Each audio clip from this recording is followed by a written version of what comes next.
Deus sobre toda a terra, e não há lugar na terra onde a sua presença, o seu governo não esteja. Mas o grande privilégio de cada um de nós é a compreensão da sua grandeza, é a compreensão desse privilégio de estar e viver na sua presença.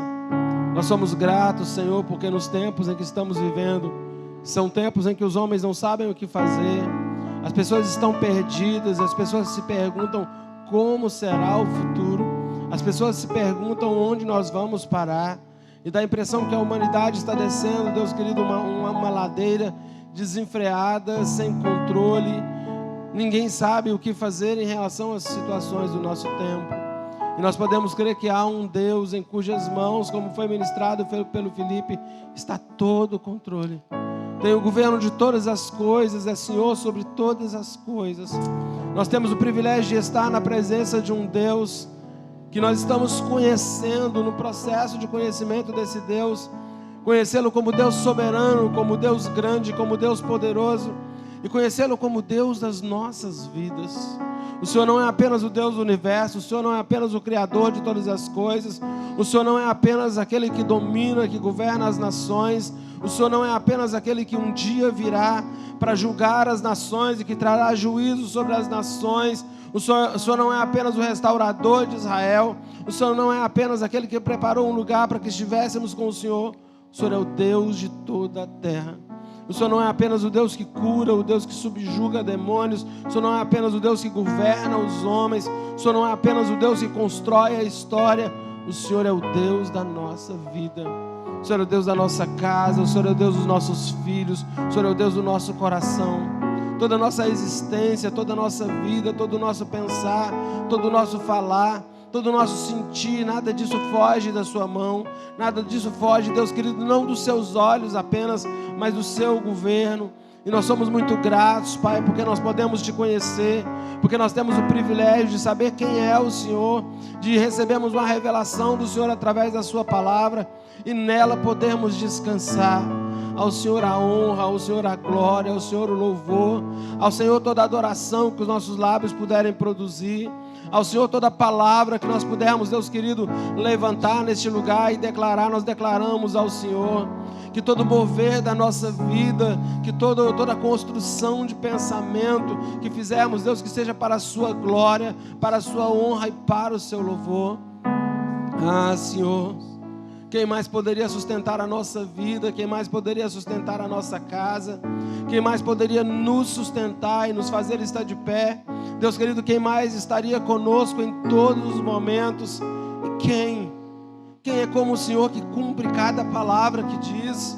Quem é como o Senhor que é capaz no seu caráter de honrar tudo aquilo que diz, tudo aquilo que libera? E o Senhor é o Deus que tem liberado sobre nós um tempo sobrenatural. O Senhor é o Deus que tem sustentado a sua igreja, o seu povo. E eu não estou falando apenas dessa congregação e dos irmãos que aqui se reúnem. Há muitas comunidades nas nações da terra.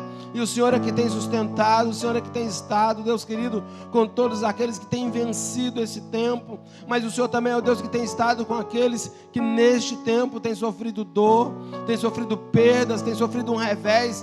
Deus querido, nesse tempo os homens estão tentando buscar alguém em quem confiar. Ó Deus, e nós ficamos na expectativa ou na esperança. Deus, nós não temos expectativa, nós temos esperança. E a nossa esperança é em Jesus, porque a expectativa, ela pode me dar uma sensação de que será que as coisas vão melhorar? A esperança me diz que ainda que as coisas não melhorarem, nós esperamos o Cristo de Deus, aquele que há de vir sobre as nuvens, aquele que é o Rei dos reis, o Senhor dos senhores, e aquele que traz o seu cetro para governar as nações, aquele que trará o seu reino literal sobre essa terra, que governará sobre homens, que governará sobre reis, que governará sobre líderes, aquele que vai vir e vai trazer o seu reino de maneira literal sobre esse lugar onde nós chamamos de planeta, e vai governar sobre todos os homens. É o Cristo de Deus, aquele que virá nas nuvens, e a palavra diz que todo olho o verá. É esse que nós aguardamos, Então essa é a nossa esperança. Alinha o nosso coração com a esperança que nós temos da volta do Senhor Jesus Cristo, porque nós aguardamos a sua vinda, ó grande Rei. Nós oramos pelo lugar onde estamos, nós oramos pelos homens do nosso tempo, nós oramos pelos governos do nosso tempo, mas nós não temos uma expectativa neles, porque toda a nossa esperança está em Jesus. A nossa esperança está no Cristo de Deus. A nossa esperança está naquele que vive, naquele que venceu a morte, naquele que é o primogênito dentre os mortos, aquele que ressuscitou. A nossa esperança não é como a esperança daqueles dois rapazes que disseram: nós esperávamos que fosse ele.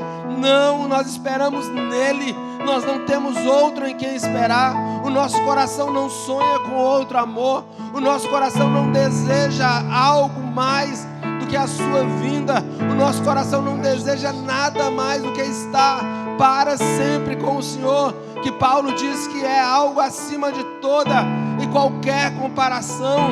Ó Deus, então nós não temos a expectativa de que os homens vão melhorar o nosso tempo. E, ó Deus querido, quando nós olhamos no nosso tempo, coisas estranhas estão acontecendo, coisas que fogem muitas vezes a uma explicação formal, normal. É assim que vamos caminhar. E à medida, Deus, que forem se intensificando as dores, o nosso coração vai estar ainda mais apaixonado e queimando pela sua presença.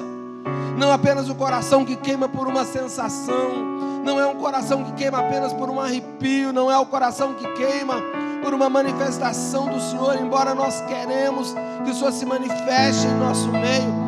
Nosso coração queima pela sua vinda, nosso coração queima pela sua volta, nosso coração queima pelo dia em que o Senhor vai rasgar os céus, nosso coração queima pelo dia em que o Senhor vai rasgar os céus e nós nos encontraremos com o Senhor. E aí Paulo diz: e assim estaremos para sempre com o Senhor. Nosso coração queima pela sua presença, Jesus, porque a sua esperança, a esperança da vinda do Senhor, ela é o maior sustento da igreja. E isso faz com que nós passemos por esse tempo com o coração em segurança, e faz com que nós passemos por esse tempo com o coração acalmado, com o coração tranquilizado no Senhor. Isso faz com que nós passemos por esse tempo de maneira sóbria, de maneira equilibrada. Isso faz com que nós passemos por esse tempo entendendo que esse aqui não é o final de tudo, que há um propósito, e o propósito maior é a vinda do Senhor. O apóstolo fala: aqueles que amam a sua vinda, e nós amamos a sua vinda, e nós te esperamos, Jesus, e nós te aguardamos, Jesus, e que venha o teu reino, e que venha o teu reino, e que ele venha de maneira literal. Nós não temos, Jesus, nós não temos um processo, um projeto de conquista da terra, porque a terra é do Senhor, tudo é do Senhor, o Senhor já conquistou tudo, o Senhor é Deus sobre tudo. Ah, Senhor, e nós aguardamos e esperamos, porque essa esperança fortalece cada homem, cada mulher que crê no Senhor, que crê na presença, na graça, num Deus que nos sustenta. Que o Senhor continue sustentando o seu povo, o Senhor continue sustentando as mães, o Senhor continue sustentando os pais, porque nós olhamos para o futuro e pensamos nos nossos filhos. O Senhor continue sustentando os filhos, porque eles têm uma história para ser construída, e ela será construída no Senhor. Que o Senhor desperte a nossa geração para a urgência do que ela precisa fazer, para a urgência do seu chamado, para entender o que ela foi chamada para viver e para ser no Senhor. Somos muito gratos, Pai, por tudo, em nome de Jesus. Abra sua Bíblia comigo em Mateus 13. Bom dia, graça e paz para todo mundo. A única restrição que você não tem nesses dias é de adorar a Deus. Amém? As outras restrições a gente vai levando. Capítulo 13 de Mateus, eu gosto de pensar que é o capítulo da agricultura, né? Há várias parábolas nele, e as parábolas de Jesus são maravilhosas. Na primeira parábola ele conta sobre o semeador, né? O verso 3 ele diz: de muitas coisas ele falou por parábolas e dizia: eis que o semeador saiu a semear, e aí ele vai falar dos solos em que caíram as sementes, e é interessante porque a gente não precisa fazer uma interpretação desse texto, porque Jesus ele mesmo vai fazer a interpretação. No verso 18 ele diz assim: atendei, pois, a parábola do semeador. Todos que ouvem a palavra do reino e não a compreendem, veio o maligno, arrebata o que lhes foi semeado no coração. Este é o que foi semeado à beira do caminho, e Jesus interpreta a parábola. A parábola seguinte começa no verso 24, quando ele propõe uma outra parábola ainda sobre semente. Se na primeira ele falou do semeador e dos terrenos nos quais ele semeou, na segunda parábola ele vai falar da semente, ele vai falar de duas sementes especificamente. Então ele vai falar de qualidade, diferença de semente, né? Que o reino é semelhante a um homem que semeou boa semente no seu campo, mas enquanto os homens dormiam, ou seja, os trabalhadores, os funcionários que trabalhavam com aquele homem dormiam, veio o inimigo dele, semeou o joio no meio do trigo e retirou-se. Ele semeou e foi embora, né? E quando a erva cresceu e produziu fruto, apareceu também o joio apareceu no meio do trigo. Então, vindo os servos, o dono da casa, lhe disseram: Senhor, não semeaste boa semente no teu campo? De onde vem, pois, o joio? Ele lhes respondeu: um inimigo fez isso. Mas os servos lhe perguntaram: queres que vamos e arranquemos o joio?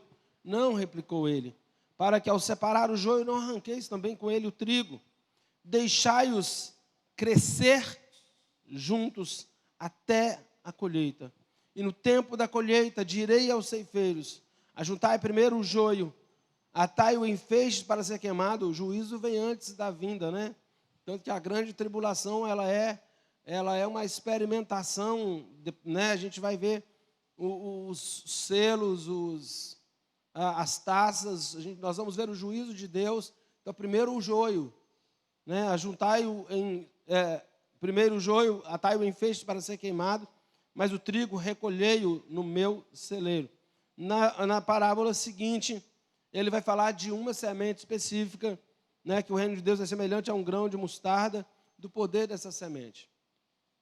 A palavra de Jesus, e o bom de Jesus é que quando, nessas parábolas, principalmente, elas são quase que autoexplicativas, né? Mas Jesus, ele traz uma interpretação e ele não nos dá margem para uma outra interpretação. A gente pode construir, claro, uma alegoria, a gente pode construir entendimentos, a gente pode, né? Eu falo que o grande perigo é quando você olha o texto e fala assim: vou descobrir algo que ninguém nunca descobriu nesse texto.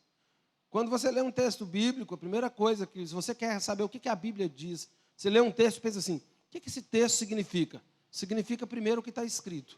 Depois pode significar outras coisas, mas primeiro significa o que está escrito.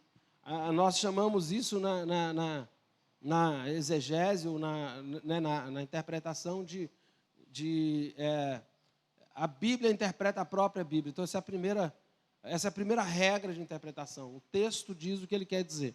E Jesus conta que nessas parábolas sobre semente, que um homem, ele semeou em um campo. E a Bíblia diz que ele semeou uma boa semente. E diz que os seus funcionários dormiram, né? Talvez no sentido de que eles não ficaram atentos em algum momento eles não se aperceberam, e à noite, né, veio o inimigo enquanto eles dormiam, e semeou. A ideia de noite é porque eles dormiam, e semeou o joio no meio do trigo e retirou-se. Lançou a semente, o solo estava preparado, o solo estava bem cuidado, o solo estava adubado. Afinal de contas, o solo fora todo preparado, o ambiente fora todo preparado para o trigo. O ambiente não foi preparado para o joio. O homem arou a terra, lavrou a terra, o homem investiu, ele comprou sementes, ele pagou os trabalhadores prepararam todo o terreno, ele investiu, né, na alimentação da terra, ele investiu no enriquecimento da terra, né? Quem entende de planta vai entender o que eu estou dizendo. Eu entendo pouco de planta, né? Eu só entendo de planta quando vai fazer mudança lá em casa, que geralmente as mudanças lá em casa tem muita planta. Então, e aí ele investiu, ele arou o terreno, ele enriqueceu o terreno, ele usou produtos, ele gastou, né? Investiu mesmo Então a terra estava bem preparada, a terra estava bem adubada, era um ambiente, era um tempo propício para o crescimento do trigo. Então, quando ele lança o joio, ele não precisa fazer nenhum esforço, ele não precisa ficar ali gastando tempo, não. Talvez o tempo que ele teve foi apenas de chegar e semear, porque já havia sido feito todo um trabalho, estava tudo preparado, estava tudo pronto, não é? O inimigo não cria nada. Estava tudo pronto, então ele chegou e apenas semeou onde já estava pronto. E aí ele pôde, inclusive, se retirar, ele sequer, a ideia do texto aqui, ele não foi nem visto, não houve uma percepção, ninguém conseguiu perceber quando foi que ele semeou o joio, mas ele semeou o joio naquele ambiente preparado para o crescimento, naquele ambiente preparado para a frutificação, naquele ambiente, naquele lugar, naquela terra preparada para a frutificação. Ele vem, semeia o joio e vai embora.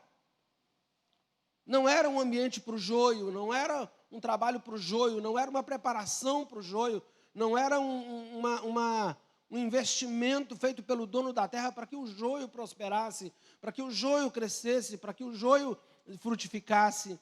Mas o inimigo, ele pegou aquele ambiente, ele encontrou aquele ambiente, ele não se apossou da terra, ele apenas semeou no momento em que alguém se distraiu, no momento em que os funcionários se distraíram e foi embora. E o texto diz que, de repente, aquela erva, o trigo, ele começou a crescer.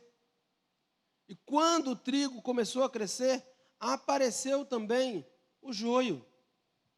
Porque enquanto estava no processo de crescimento, enquanto era apenas semente, não havia como diferenciar, até que eles começam a crescer, e à medida que eles vão crescendo, e aí as diferenças, elas vão aparecendo em meio ao crescimento, em meio à frutificação, porque Jesus disse que se conhece a árvore pelo fruto. Então a frutificação, ela foi trazendo uma diferença, a frutificação, ela foi separando as coisas, a frutificação, ela foi denunciando o caráter, a frutificação, ela foi denunciando quem era, quem não era.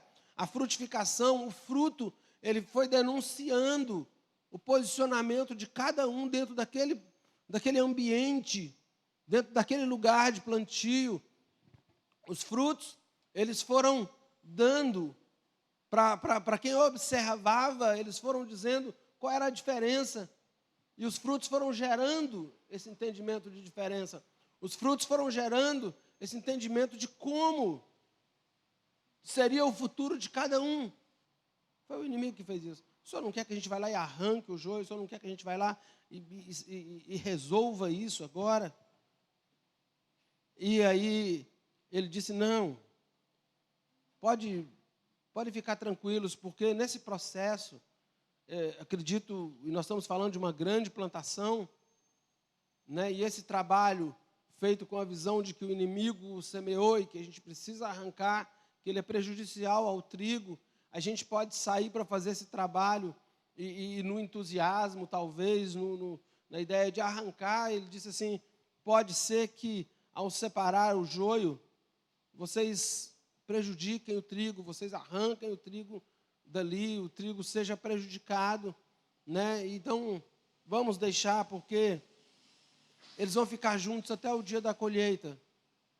E ele usa uma palavra que eu queria falar sobre ela. Ele diz assim, deixai-os crescer juntos. Deixai-os crescer juntos. E no tempo da colheita, direi aos ceifeiros, ajuntai primeiro o joio, no tempo da colheita. E quando ele diz deixai-os crescer juntos, Jesus está falando da plenitude do mundo e da plenitude da igreja. E nós vemos o mundo numa crescente piora. Isso não quer dizer que o diabo governa o mundo. Nesse sentido, muita gente pensa assim, quando a gente fala o mundo jaz no maligno, a impressão que a gente tem é que o diabo está no controle do mundo, está fazendo o que quer no mundo, que ele está fazendo as coisas, né? O mundo, ele está no controle. Não, ele não está no controle. Até para agir na vida de um homem, ele precisou da permissão de Deus para agir na vida de vários homens, então, ele deve ter passado dias e dias fazendo requerimento. Porque sem esse aval, no sentido de há um governo de Deus estabelecido, o diabo não está governando nada. O diabo não... Você vai falar assim, não, mas não tem lógica, não faz sentido. Claro que está. Se nós dissermos que há uma área no mundo, se nós dissermos que há um lugar, se nós dissermos que há uma circunstância sobre a qual Deus não tem o controle, é Deus que nós estamos diminuindo. E não estou falando de uma questão de crença, é uma questão bíblica. Do Senhor é a terra e toda sua plenitude. O Senhor é Deus, plenamente Deus. Claro, quando a palavra diz que enganoso é o coração do homem, o nosso coração nos diz às vezes que Deus não está no controle. O nosso coração nos diz que não é possível que Deus... Por que Deus não está fazendo nada? E aí a gente entra naquele falso dilema, né? Se Deus é bom, por que as coisas ruins acontecem? Mas aí, Jesus está falando que o joio e o trigo precisam crescer. E quando a gente vê como o mundo caminha, como o mundo vai, como o caminho que os homens dessa era têm tomado, o caminho que os corações dessa era têm tomado, e aí eu li esse texto ontem e nós viemos na estrada falando, foi interessante, nós viemos na estrada, eu e Camila, falando sobre o prumo de Deus, né? Sobre o prumo de Deus e como funciona a questão do prumo, que a ideia do prumo, né, não é muito a minha área, mas a ideia do prumo é alinhar, a ideia do prumo é nivelar, a ideia do prumo é fazer com que a parede, desde o início, que ela saia certinha, porque se você errar, se ficar torto, uma vez eu viajei e os irmãos resolveram fazer uma surpresa para mim, e nós tínhamos preparado algo, e os irmãos resolveram fazer uma surpresa, e aí quando eu cheguei, eles tinham feito a gente começaram a construção de um gabinete pastoral, e todos entusiasmados, eu fiquei muito feliz com eles, só que quando a gente percebeu, a parede tinha saído torta, ela entrou no muro do vizinho. E o vizinho, educadamente, olhou e falou assim, olha, a parede está torta, você derruba a parede, senão eu mesmo derrubo. Educadamente. E nós fomos obrigados a derrubar a parede, porque ela saiu do prumo, ela saiu do nível. E a ideia do prumo é a ideia de nivelar, né? E a gente, interessante, nós falamos sobre isso, quando chegou em casa, a gente foi falar sobre isso de novo, né, Fernando? Aí, quando chegou em casa, o pessoal estava falando disso.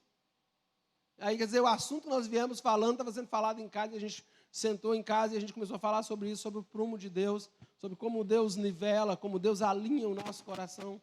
E eu queria focar na ideia de que se o mundo está crescendo, se o mundo está piorando, e a igreja, às vezes, ela olha o mundo e pensa assim, o mundo só vai piorar. Alguns pensam com isso que não devem orar, porque tem que piorar, então você não precisa orar. Alguns entendem a urgência do chamado, a urgência do que nós precisamos fazer, a urgência que Deus tem em seus profetas, a urgência que Deus tem naqueles a quem Ele confiou um propósito e Ele quer cumprir seu propósito. E como o mundo piora, é como se a maldade, é como se a iniquidade ela fosse crescendo, mas a ideia do dono da plantação não é que o joio vai crescer, é que ele diz assim, deixai-os crescer juntos. Se há uma plenitude, vamos dizer assim, no pecado, se os homens estão piorando, se os homens estão chegando, vamos dizer assim, no que é pleno na questão da maldade, porque os homens estão chegando num ponto que chega a ser inacreditável para nós, quando você olha como as pessoas estão vivendo, a que nível as pessoas estão indo de pecado, a que nível as pessoas estão indo de maldade, a que nível as pessoas estão indo de distanciamento de Deus, tanto que nós criamos, né, até o ateísmo cristão. Até o ateísmo cristão já existe, nós criamos, e nós estamos nos distanciando, e eu creio nisso, que uma geração após outra, o ateísmo vai ser maior, e principalmente o ateísmo cristão. Você vai falar assim, mas como? Se a igreja está crescendo, A igreja no Brasil, não. O que está aumentando é a crença, não é a fé. Porque a crença te faz você ter um patuar, a crença te faz fazer uma campanha, a crença te faz correr para lá, a crença te faz correr atrás de um milagre que você crê que Deus vai fazer, a crença te faz buscar, mas a fé não. A fé não é o que você vai alcançar, a fé é o que vai te estabelecer, porque a fé é fundamento. Se a crença ela tem a ver com o que você quer alcançar, com o que é alto, a fé tem a ver com o que é baixo, que a fé ela é um alicerce, a fé ela te segura, que faz com que a casa sobreviva à tempestade, é o alicerce.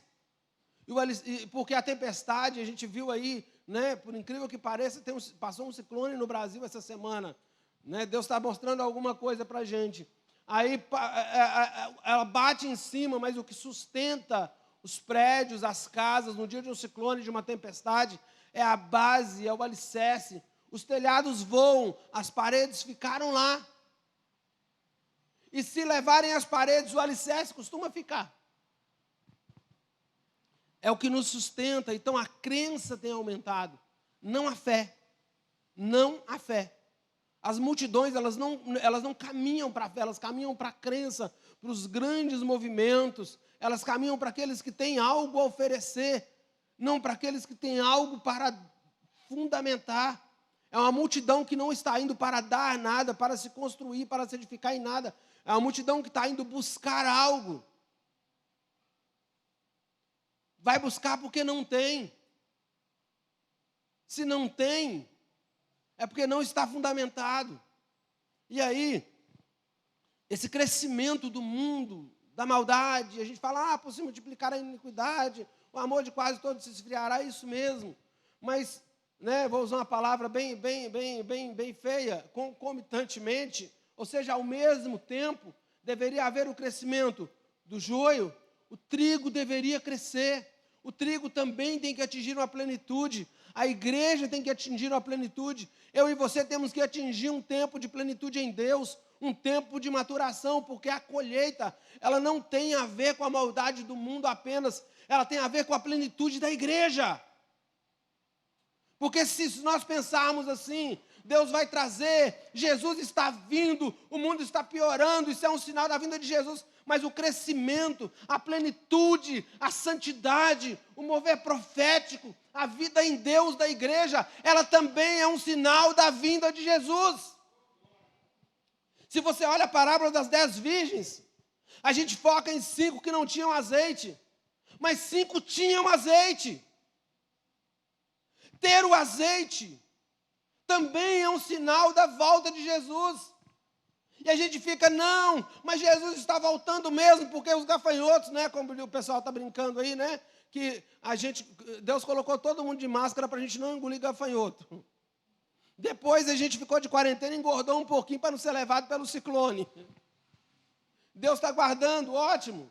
Mas o que acontece é que nós estamos vendo as coisas caminhando para um rumo que nós não sabemos.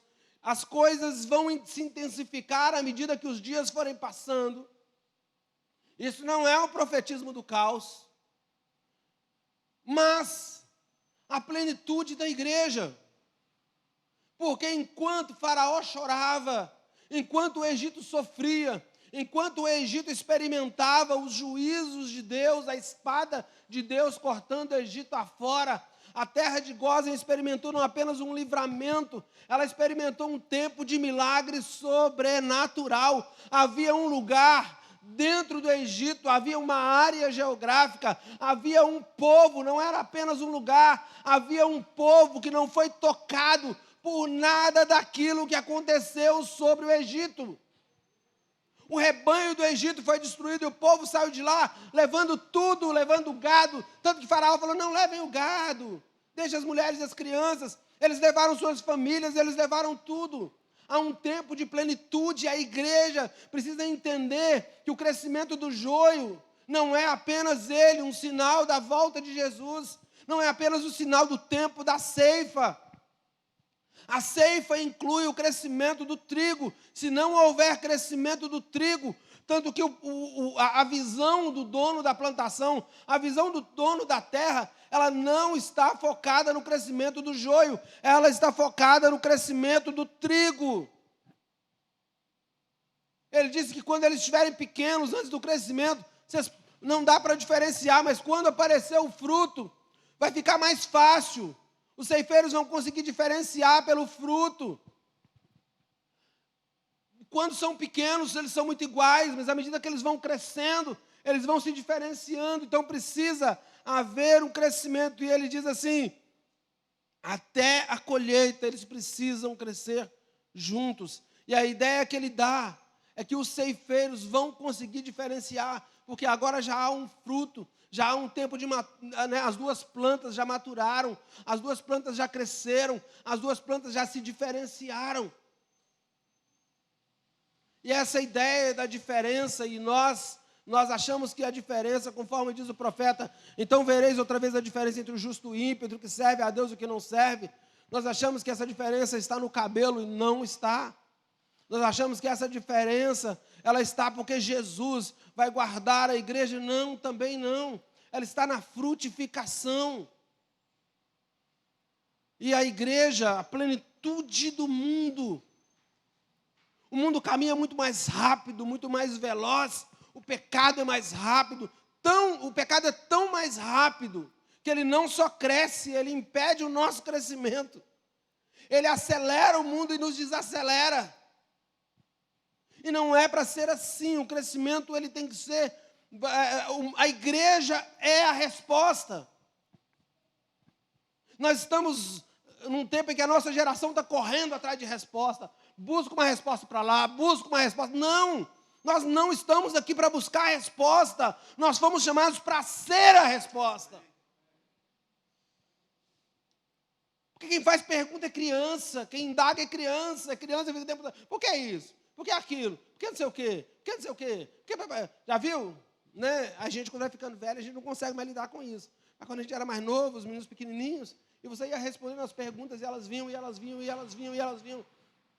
E o problema de criança é que uma resposta gera outra pergunta, e uma pergunta gera outra resposta, né? Então, ontem, por exemplo, eu estava, a gente, querendo dormir, o Lucas começou meia-noite, pouco, e o Lucas querendo perguntar. E querendo perguntar. E você vai orar por ele, aí ele quer começar a perguntar um assunto que não vai dar para falar em 5 minutos, né? E na sua mente você não tem mais os 5 minutos. Mas o que acontece é que nós somos a resposta. Quando Jesus vai voltar? Na plenitude da perversão, do pecado. A Bíblia diz que vai ser como nos dias de Noé, lembra? Haviam homens que pecavam, que viviam uma vida completamente fora do propósito. Encheu, né? Vamos dizer que a iniquidade encheu a medida. Mas, ao mesmo tempo, a Bíblia diz que havia um homem justo, temente a Deus. O justo Noé, a palavra diz, de quem o Senhor se agradou. Se você ainda não viu, nós estamos fazendo uma série no YouTube, no canal da igreja, sobre personagens bíblicos. Se não me engano, a gente já falou de Noé, não já? Essa semana, não foi? Essa semana a gente falou de Noé. É um personagem por dia.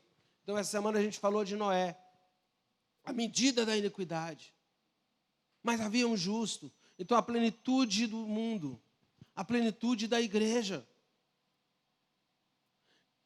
E para encerrar, o mundo vai numa velocidade escandalosamente terrível.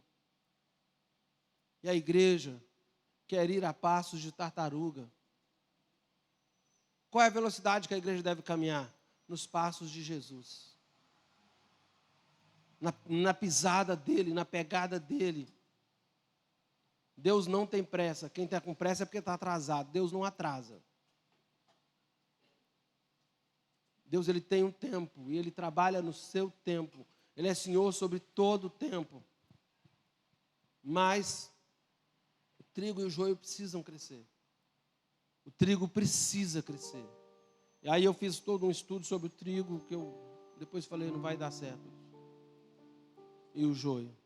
É muito interessante você ler. E eu olhei a foto, né? Dizem que o joio vai pegando uma cor meio amarelada assim. Eu sou daltônico, então para eu ver o amarelo demora. Então eu vi lá, não vi diferença. Falei, não vai funcionar. Eu não saberia diferenciar. Mas há um crescimento que nós precisamos experimentar. Há um tempo e um propósito estabelecido por Deus. E o meu problema e o seu problema não é que o mundo está piorando, é que nós não estamos melhorando. O problema não é o que o mundo, o pecado do mundo. Tem gente achando que a volta de Jesus ela só vai se dar pelos sinais. Os céus vão ser abalados. Para mim, vai ser um bocado de coisa acontecendo ao mesmo tempo. Então, para mim, vai ser um negócio assim, né? A Bíblia diz que os homens desmaiarão de terror. Então, assim, eu creio num negócio bem complicado. Mas vamos supor que nós estejamos pensando aqui assim, você pense, não, o coronavírus, isso, aquilo, olha, vai acontecer coisas que é a volta de Jesus. E tem hora que você olha umas coisas, quando você vê um governador decretando um lockdown, fechando um estado, ninguém pode entrar, você pensa assim, a volta de Jesus mesmo. Os homens estão perdidos, não sabem o que fazer, a volta de Jesus mesmo. E a gente pensa que esses sinais são sinais da volta de Jesus. São. Mas a plenitude da igreja é um sinal da volta de Jesus. Ou já participou de um processo de casamento, de ajudar alguém que se preparava, principalmente as moças, né? Se preparando para um casamento. Eu não sei se você já pensou, a gente costuma esperar muito a noiva, né? Fiz um casamento que eu esperei a noiva 2 horas. Ela demorou 2 horas para chegar. Quando ela chegou, já tinha comido quase todos os salgadinhos da festa, de fome. Mas, às vezes a gente está, né, ali todo mundo na expectativa. Mas a noiva, ela começa muito antes de todo mundo. Quando ela tem dinheiro, ela vai para um spa, né? Tem o dia da noiva. A noiva, ela vive um processo. Eu brinco que noiva é tão interessante que até a sobrancelha passa pelo processo, né? Vai fazer sobrancelha, vai fazer não sei o quê, vai fazer... A noiva começa muito antes. Quem é convidado para o casamento, arruma meia hora antes. A noiva, às vezes, começou um dia antes. Ela vai num lugar para tirar fotos, ela vai se preparando, e ela começa a viver aquele processo. E no dia próprio do casamento, a noiva some. Ela vai ficar o dia se preparando. Ela não começa na hora que o noivo chega na igreja. Imagina a noiva chegando com o vestido na sacolinha e correndo ali no banheiro, né? E pedindo a Camila para fazer uma limpeza de pele urgente, a outra Camila para fazer a maquiagem, né? Porque está todo mundo aqui esperando e ela está lá dentro do banheiro, se arrumando. Não, ela começa porque ela sabe que quando chegar a hora, ela vai parar um carro na porta da igreja. E quando nós pensamos no casamento, eu nunca vi alguém chegar e falar assim, cadê o noivo? A não ser que ele não queira casar, né? Cadê o noivo? Onde é que ele está? Não, a noiva chegou. Quando alguém fala assim, pastor, quanto tempo dura o casamento que o senhor realiza? Eu falo, o casamento começa quando a noiva entra. Sabe, porque ela se prepara. Nós não estamos nos preparando. Nós não estamos vivendo um tempo e o joio está atingindo a plenitude. E o trigo não está atingindo a plenitude. E Deus quer fazer da sua igreja uma igreja plena. Queridos, nesse tempo que eu mais tenho visto, eu preciso testemunhar isso para encerrar. É uma igreja que está se voltando para a palavra, que está voltando para a escritura. Não dá para fazer ajuntamento no estádio, não dá para poder ninguém sair pegando, seja lá o que for, os seus mantras, seus patuais, e sair correndo atrás de alguém. Não dá para enganar as multidões, porque sequer elas podem se reunir. A gente tem um tempo de poder selecionar tudo que a gente está ouvindo e está vendo. E Deus tem nos levado de volta. E eu sei. Eu queria que você ficasse de pé e nós vamos orar sobre isso. Deus tem um tempo de plenitude para a igreja, amém? Deus tem um tempo de plenitude para a minha e para a sua vida. Comece a buscar isso, um tempo de crescimento em que você possa crescer.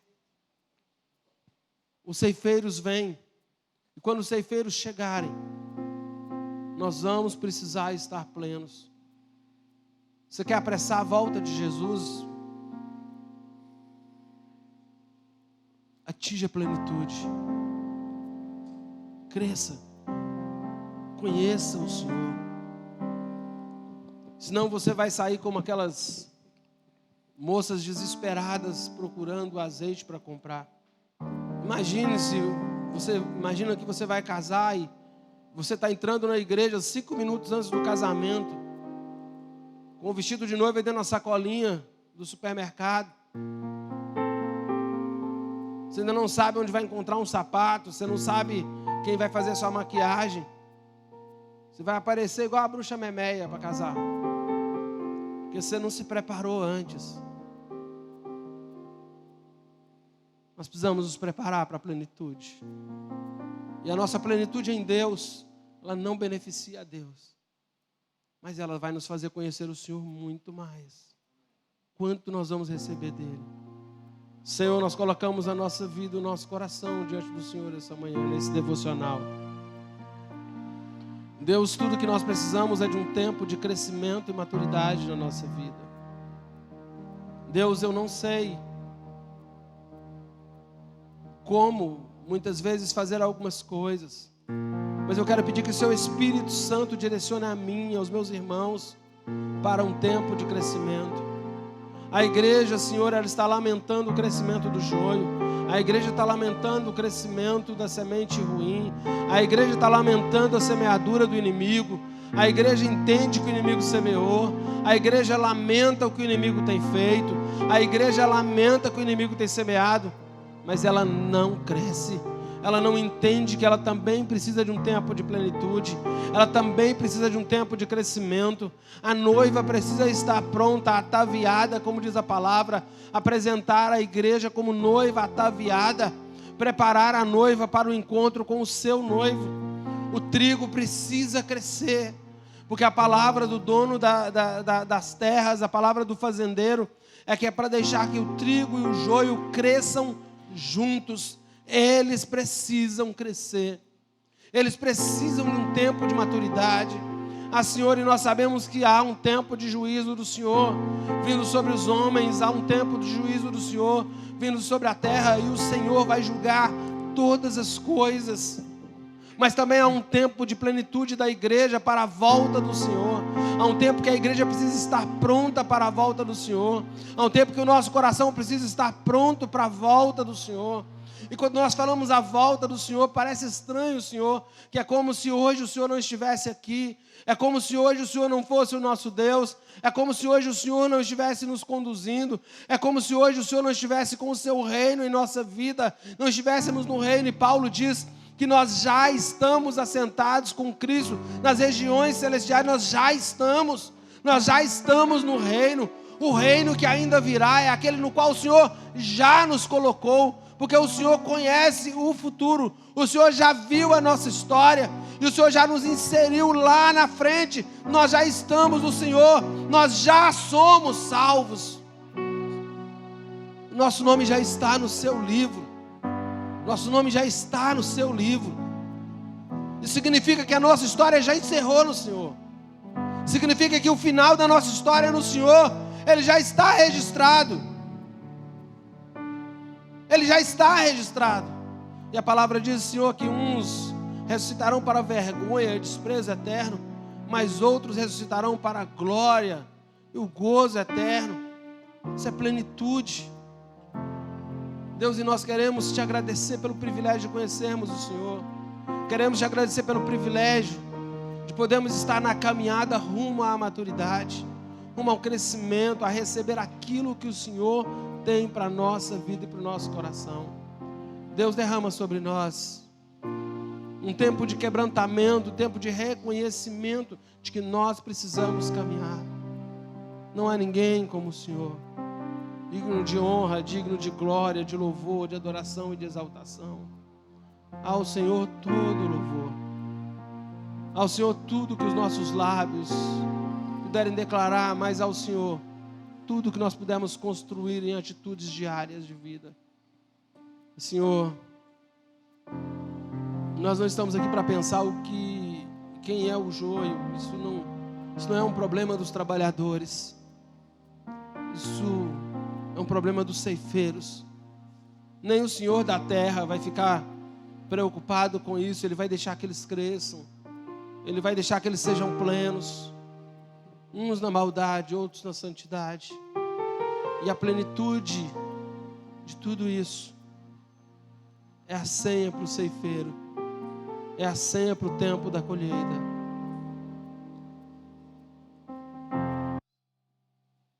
Aliás, perdoa, vamos ficar de pé de novo? Eu queria que você orasse comigo. Nós vamos orar por 3 pessoas em especiais.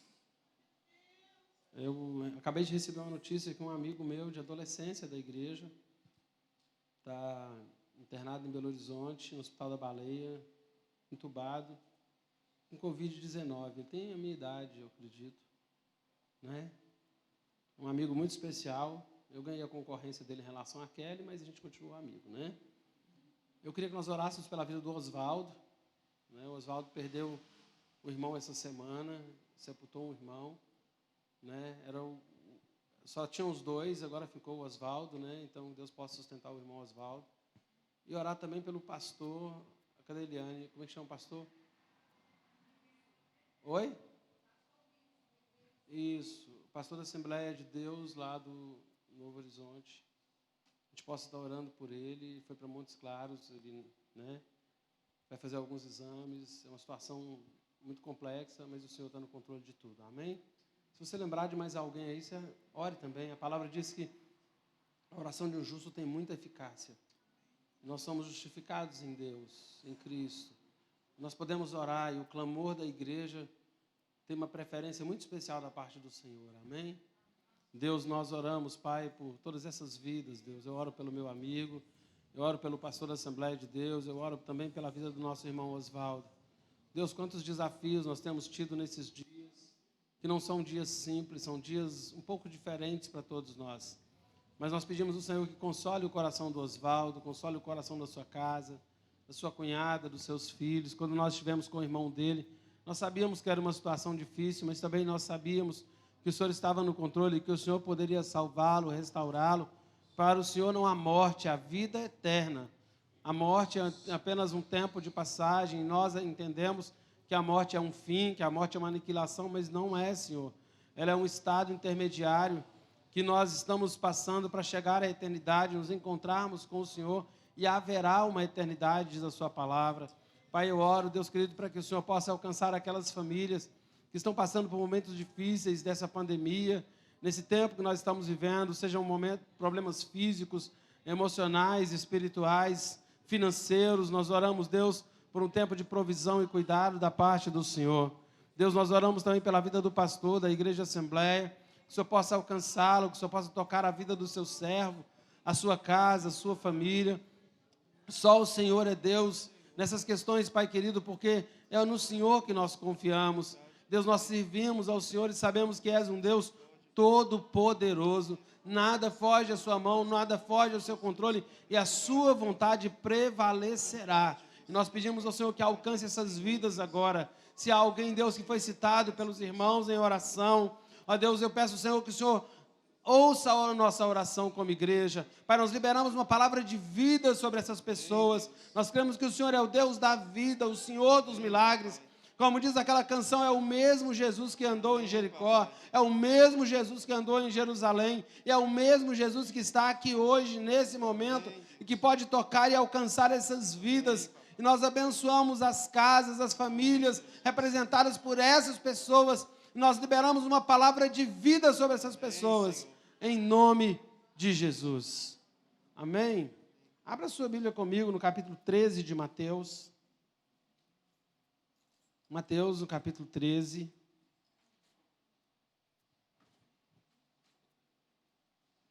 Boa noite, graça e paz para todo mundo, amém? Né? Minha mãe ia me achar ruim se eu não fizesse isso. Falta de educação, né? Mateus, capítulo 13. Nós vamos ler, porque Mateus, eu gosto desse capítulo 13 é o capítulo das parábolas, né? E as primeiras parábolas, elas são parábolas voltadas à agricultura, né? Ao plantio. O capítulo 13, no verso 3 diz assim: "E de muitas coisas lhes falou por parábolas e dizia, eis que o semeador saiu a semear." Ótimo, ele conta sobre a semente, sobre os tipos de solo. E, a partir do verso 10, Jesus vai explicar essa parábola para os discípulos. Então, é uma parábola que, quando nós lemos, a gente não precisa tentar explicar, fazer uma... Ela está explicada. Jesus explicou essa parábola.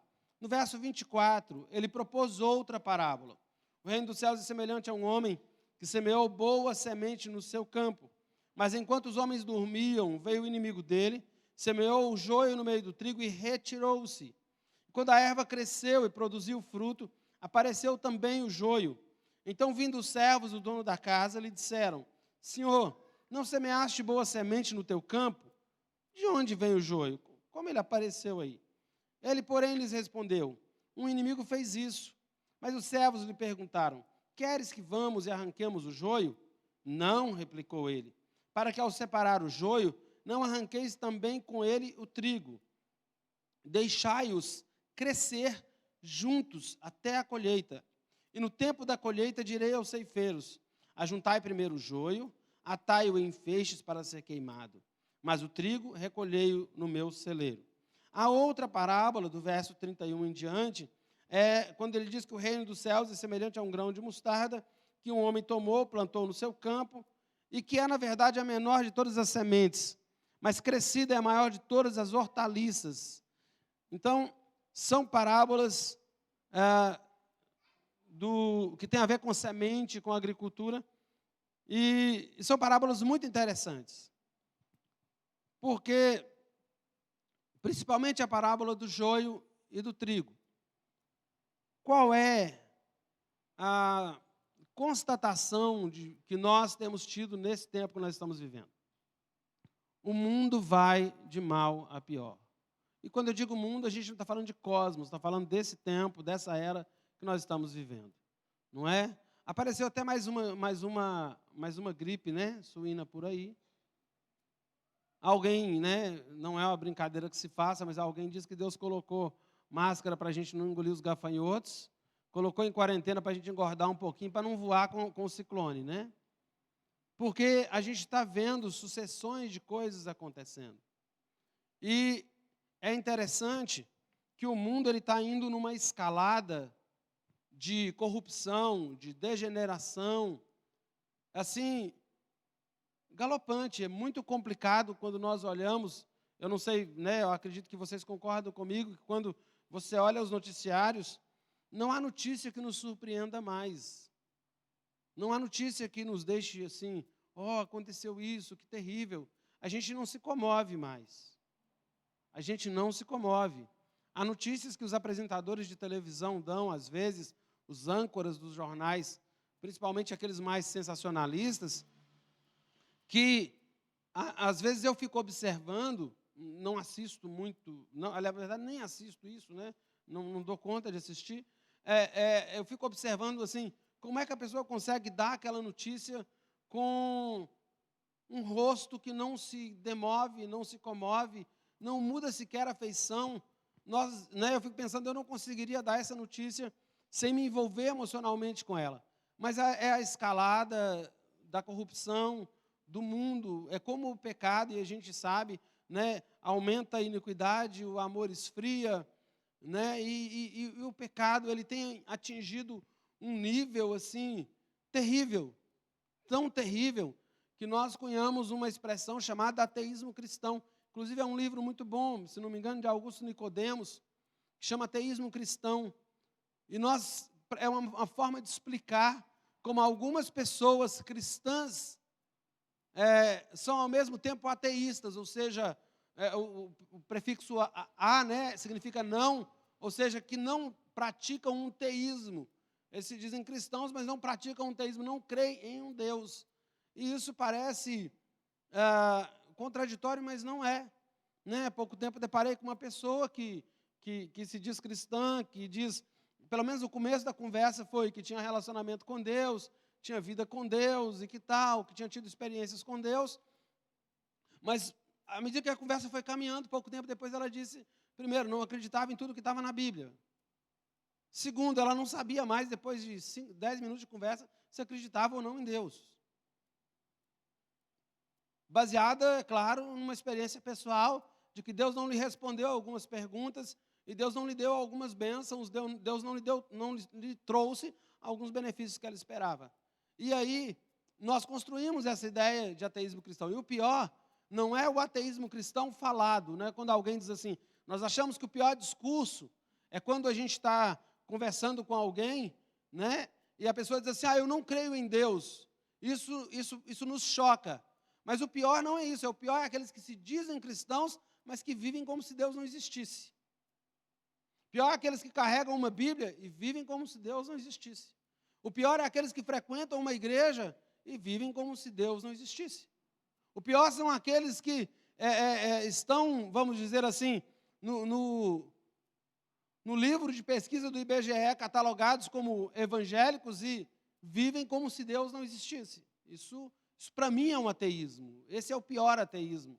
Porque quando você chega para alguém e diz assim, não, eu não sou cristão, eu não creio em Deus, eu não creio na Bíblia, você então já entra, né, nós que somos mais, você já entra de sola. Mas quando alguém diz assim, eu sou cristão, você não precisa falar para mim sobre Deus. Eu conheço tudo. Mas ele vive. E o profeta Sofonias, se não me engano, ele quando fala dos juízos de Deus, ele diz que uma classe de pessoas que vai ser julgada por Deus são aqueles que não falam e nem perguntam por ele. E aí, quando nós lemos esta parábola, principalmente, do trigo e do joio, e eu fui ler um pouco sobre isso, eu não sou muito dado às coisas do campo, não tenho muito entendimento nessa área, mas eu fui ler um pouco como o trigo e o joio crescem, e qual é a diferença. E aí, quando Jesus ele vai explicar, porque Jesus ele fala, né, e eu gosto de pensar em Bíblia, que não se explica o que explicado está. E Jesus ele vai explicar essa parábola, ele vai contar essa parábola, e ela é praticamente autoexplicativa. E aí, quando ele conta, ele diz que um homem semeou uma semente num campo.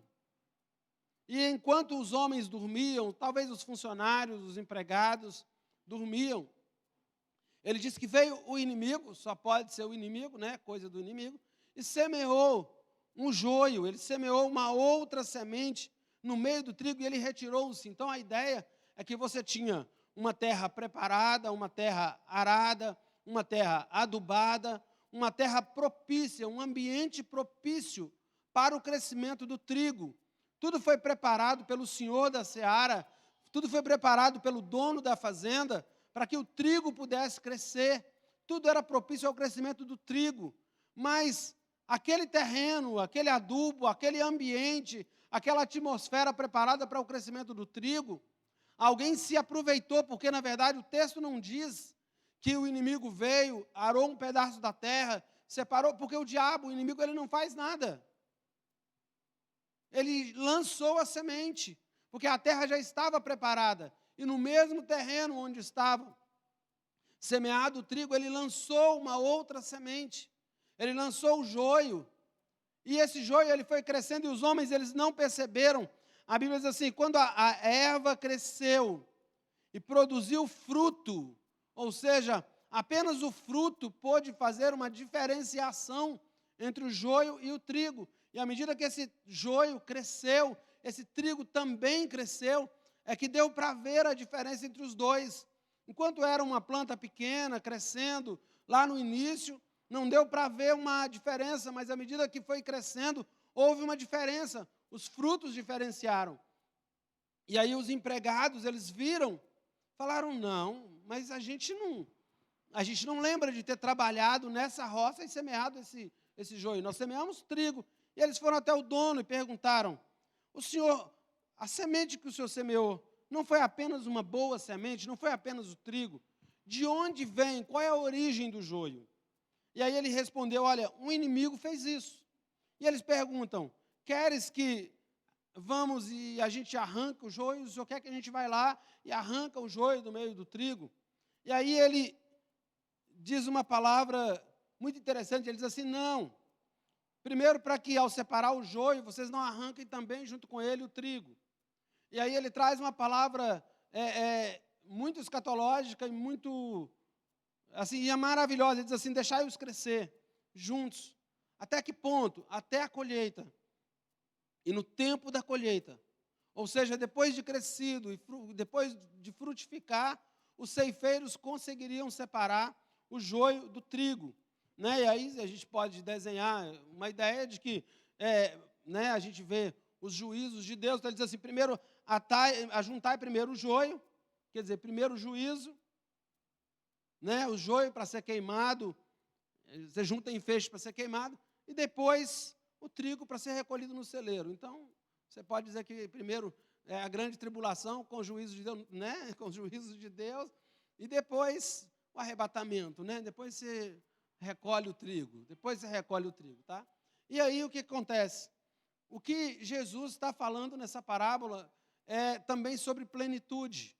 Quando nós olhamos o mundo e como o pecado, como a depravação, a degradação, a autodestruição do homem através do poder do pecado, como ela acontece, Jesus também está falando sobre a plenitude do justo, a plenitude da igreja. Porque nós estamos preocupados e para nós, igreja, o grande sinal da volta de Jesus é a perdição do mundo. E nós não entendemos que um sinal, algo que vai ativar a volta de Jesus também, é a plenitude da igreja. Quando a gente fala em evangelho, em escatologia pós-tribulacionista, eu vejo que muita gente preocupa e pensa assim: a igreja vai sofrer nos últimos dias, a igreja vai penar nos últimos dias, o diabo vai perseguir a igreja nos últimos dias, o diabo vai matar os cristãos nos últimos dias. Tá, mas pensa que ao mesmo tempo em que o mundo vai crescendo e vai avolumando em pecado, e o mundo vai se degradando, e o mundo vai caminhando para o caos moral, espiritual, e seja lá qual for, a igreja devia estar caminhando para o ápice, para a plenitude do seu relacionamento com Jesus. Porque não é apenas o pecado, a destruição, não é apenas a perdição do mundo, que é um sinal da volta de Cristo. Um sinal da volta de Cristo. Olha só o que a Bíblia diz: o evangelho do reino será pregado a todas as nações, então virá o fim. Ou seja, a igreja cumprindo o propósito, levando o evangelho, cumprindo o seu propósito, cumprindo o seu chamado. E pastor Piva, que é pastor em Ribeirão Pires, interior de São Paulo, ele usa uma expressão, ele diz assim, que a pregação do evangelho apressa a volta de Jesus. Né? Eu não vou usar essa expressão apressa, eu acho que há um tempo, e Deus faz tudo no tempo. Né? Alguns cristãos até costumam dizer assim: irmão, Deus tem pressa. Deus não tem pressa quem está atrasado. Deus trabalha dentro do tempo, Deus tem o controle de tudo. Embora a maneira que o mundo caminha, a impressão que a maioria de nós tem é que né, a gente vê alguma coisa acontecendo em tal lugar e diz assim: poxa, o diabo está dominando o mundo, o diabo está governando aquilo. O diabo não governa. Não há área, não há lugar, não há pessoa, não há circunstância, não há momento, não há posição, seja ela geográfica, espiritual, onde Deus não esteja no controle. Não existe, no meu entendimento, e até onde eu entendo da Escritura, não existe essa guerra espiritual de Deus, numa queda de braços com o diabo. Deus é soberano, Deus é onipotente, Deus é todo-poderoso. Ninguém pode entrar num embate, numa batalha com Deus, ninguém consegue degladiar com Deus, ninguém consegue lutar com Deus. Ninguém consegue se fazer adversário de Deus. Imagina, alguém chega e diz: Deus, eu sou seu adversário. Deus, era. Não é mais. Ninguém consegue, e aí nós temos a impressão que há alguma área da vida, alguma área do mundo na qual Deus não tem o governo. Deus está sim no governo. Agora, qual é o recado, qual é o que eu queria trazer dessa palavra para o nosso coração? Que nós estamos atentos à plenitude do pecado, nós estamos atentos ao crescimento do pecado, estamos atentos ao caminhar do mundo, desta era, dos homens para o caos, para o abandono de Deus, para o abandono da palavra de Deus. E isso, para nós, igreja, é um sinal do final dos tempos, da volta de Jesus, mas também um sinal do final dos tempos, um sinal muito claro da volta de Jesus, é a plenitude da igreja, porque Deus vai cumprir as promessas que fez à sua igreja. Eu gosto muito em Gênesis, quando a esposa de Isaac fica grávida, e Deus chama ela, e Deus começa a falar com Isaac sobre a gravidez de Rebeca. E quando Deus fala com ela sobre a gravidez, Deus diz a ela que o maior seria servo do menor, ou seja, Esaú seria servo de Jacó. No meio do processo de vida e da escolha que foi feita, a preferência de Rebeca por Jacó, a preferência de Isaac por Esaú, Rebeca ajudou Jacó a enganar Isaac. Por quê? Porque Rebeca talvez pensou que Deus não fosse cumprir a promessa de que o filho mais novo governaria, seria senhor do filho mais velho. E aí, o que ela faz? Porque o natural do processo é que Esaú fosse maior que Jacó, ele era o primogênito. Mas Rebeca ajuda a construir uma ideia, uma situação de engano, para fazer as coisas do seu jeito, de uma maneira que ela pudesse ajudar no processo que Deus tinha dito que faria. Né? Se você quiser saber um pouco sobre isso, você vai entrar no canal da Igreja Batista Central lá no YouTube. Nós estamos falando sobre personagens bíblicos e a gente falou sobre Rebeca, não foi? Não, está lá, vai falar ainda, já está gravado. Está gravado. Vai falar sobre Rebeca, sobre quando Rebeca ajuda Jacó a enganar Isaac. Por quê que ela ajuda? Porque ela sabe que Deus fez uma promessa, mas ela acha que talvez Deus não vai cumprir essa promessa. Por causa disso, ela ficou 20 anos sem ver o seu filho. Ela morreu, o filho preferido, houve um problema, ele foi embora. Né? Entra lá que você vai ver essa palavra lá essa semana. A gente faz um devocional diário e essa palavra vai estar lá.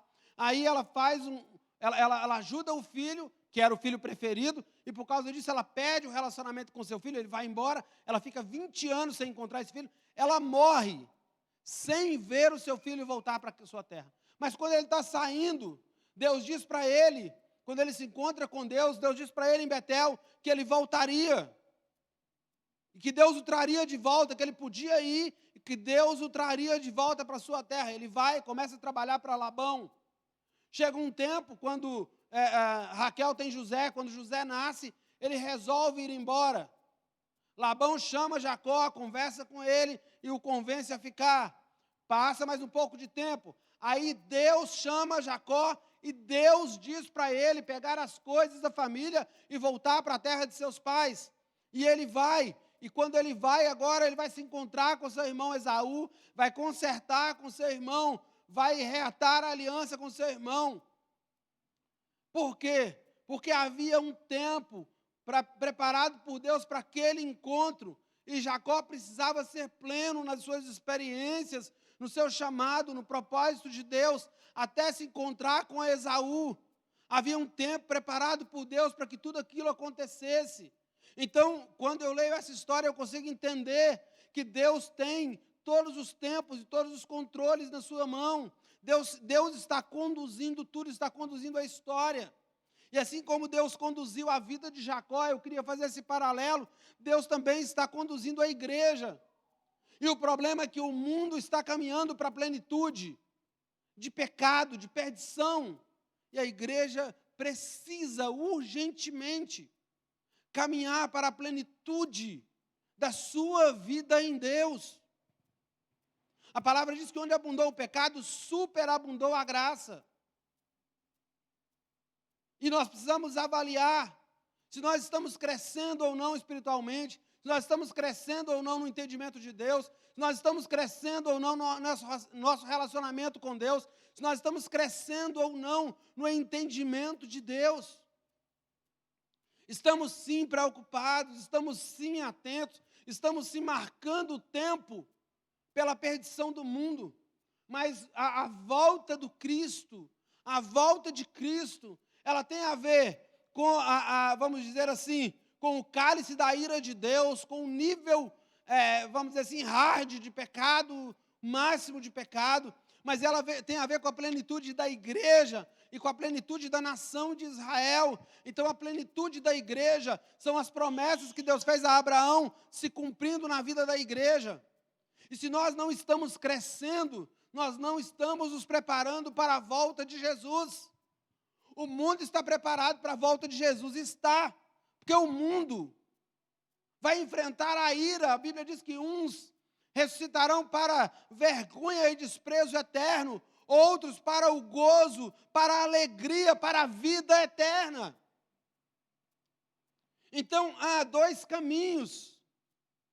E a igreja precisa, e quando a Bíblia diz, o dono da fazenda, ele diz assim, olha, não se preocupem, deixem o joio e o trigo crescerem juntos. E o joio está crescendo, mas o trigo também precisa crescer. O trigo precisa crescer. Porque na escatologia desse texto, é o ápice, a plenitude do trigo e a plenitude do joio, que farão com que os ceifeiros venham e façam a colheita. E haverá sim a grande colheita. E estamos muito próximos do tempo da ceifa. Estamos muito próximos do tempo da colheita. E precisamos atentar para essa plenitude. Porque o crescimento, ele diz assim, deixai-os crescer juntos, até que tempo? Até o tempo da colheita. E é interessante porque ele diz para os trabalhadores que enquanto há o processo de crescimento, pode ser que eles se confundam, pode ser que eles misturem joio e trigo, eles arranquem o trigo no lugar do joio. Mas ele diz que na plenitude, ele diz que quando eles terminarem de crescer, vai dar para separar. Não vai haver a menor dificuldade, porque o que vai fazer com que a igreja seja a resposta, porque nós estamos orando por resposta, nós não precisamos orar por resposta, nós somos a resposta. Nós somos a resposta, a igreja é a resposta, ou ele vai ter que ir lá e plantar uma terceira coisa. Toda vez que ele regou também o joio, porque ele não separou a terra, o ambiente propício para que tudo crescesse, inclusive o trigo. Eram 10 virgens. E nós focamos, põe azeite na sua lâmpada, enche a sua lâmpada de azeite, porque as virgens foram imprudentes. Esquece as imprudentes. Haviam as virgens prudentes. Havia gente com azeite. Bem-aventurado, viu? Não foi carne e sangue que te revelou. Havia gente com azeite, havia gente plena, havia gente com entendimento de Deus, havia gente com vida em Deus. Como nos prepararmos para a colheita e tomara que sim, nós somos o trigo. Mas nós precisamos ser plenos. O trigo também precisa crescer. Está crescendo o joio? Está crescendo o joio. Qual é a resposta da igreja? A resposta da igreja é olhar daqui para lá e dizer assim, o mundo vai perecer, o mundo está em pecado. Tá, mas o problema não é o mundo estar em pecado, o problema sou eu não estar em santidade. O problema não é o pecado tornar os homens piores, o problema é o evangelho não me tornar melhor. O problema não é o mundo caminhar a passos largos para a perdição, é a igreja não caminhar nem a passos de tartaruga para o céu. E a volta do Senhor, ela vai encontrar o mundo no ponto máximo, no limite da sua perdição, mas vai encontrar a igreja no limite, no pleno, no máximo da sua plenitude. Vai encontrar uma igreja cheia da presença de Deus. Quando eu imagino grande tribulação, Eu não imagino o anticristo sufocando a igreja sofrendo, paupérrima, não. Eu imagino o anticristo operando milagre, fazendo coisas sobrenaturais de um lado, e eu imagino a igreja do outro na unção, no poder, movendo, derrubando capeta, e fazendo coisas, e curando. Eu imagino as duas coisas. Porque enquanto os egípcios sofreram a ira de Deus, Deus fez coisas sobrenaturais no meio do seu povo dentro do Egito. Dentro do Egito. Enquanto os primogênitos de Faraó morreram, os primogênitos do povo de Deus foram preservados. Quando o povo saiu deserto afora, ele saiu levando família, saiu levando gado. Todo o gado do Egito pereceu, porque teve saraivada de fogo, teve não sei o quê. As pragas do Egito mataram toda a riqueza do Egito. Mas o povo de Deus foi preservado, suas posses foram preservadas, ou seja, é um milagre que Deus faz na vida do seu povo, enquanto as coisas estão acontecendo lá fora. E o tempo que Faraó mais foi pressionado, foi o tempo que o povo de Deus mais foi guardado. O tempo que Faraó mais se irou. Deus nunca permitiu que Faraó tocasse no seu povo. E Deus trouxe a sua ira sobre Faraó. E Deus vai trazer a sua ira sobre esse mundo. Deus vai trazer a sua ira sobre o pecado. Paulo diz que nós devemos considerar a bondade e a severidade de Deus. Fiz um estudo esses dias sobre inferno. Pensa que coisa maravilhosa. É um pecado não pegar sobre o inferno, sabia? Porque senão nós vamos entrar naquele evangelho terapêutico. Não, querido. E nós precisamos pensar que a plenitude do joio, ela implica, quando nós olharmos para o mundo, quando você olhar como o mundo anda, como o mundo está perdido, pense que nós também precisamos crescer na plenitude em Deus. Eu não sei como você tem usado o seu tempo nesses dias. Como eu tenho aprendido coisas em Deus. Como eu tenho aprendido coisas de Deus. Sabe, e nós precisamos pensar que assim como o joio, o trigo também precisa atingir a sua plenitude. Meça a sua estatura espiritual. Meça, sabe, faz um apanhado das suas medidas espirituais. Onde você está? E o quanto você precisa crescer e avançar no conhecimento, no entendimento de Deus. Porque os ceifeiros estão vindo. O tempo, ele está se aproximando. Quando a gente olha e as coisas que estão acontecendo ao redor do mundo, não há como não pensar. Não estou dizendo que nós estamos na grande tribulação, ainda não estamos. Ainda não. Só vai piorar. Só vai piorar. Só vai apertar daqui para lá. A ciência aumenta, o pecado também, o amor esfria, e nós vamos vivendo assim. Mas os piores dias da terra serão os melhores dias da igreja. E eu não estou falando só em livramento. Não estou falando em livramento. Nós ouvimos uma palavra há pouco tempo e ela foi tremenda. E ficou no meu coração esse entendimento. De que não é que nós não vamos sentir como as coisas estão acontecendo. Não é que nós não vamos ficar preocupados com algumas coisas. Porque não tem como nós vermos as coisas acontecendo ao nosso redor e não sermos movidos. Nem que seja por compaixão pelas pessoas. Mas nós precisamos construir uma plenitude em Deus. Eu queria te convidar essa noite a ler essa parábola do trigo e do joio e a entender que tem muita gente pensando, que o Senhor vai vir arrancar o joio. Ele não vai arrancar o joio, Ele vai arrancar o trigo também. A colheita vai ser ao mesmo tempo. Primeiro vem os juízos, as taças, as iras, né? Os selos, as taças de Deus. O juízo de Deus. Ele não diz aqui? Ajunta primeiro o joio.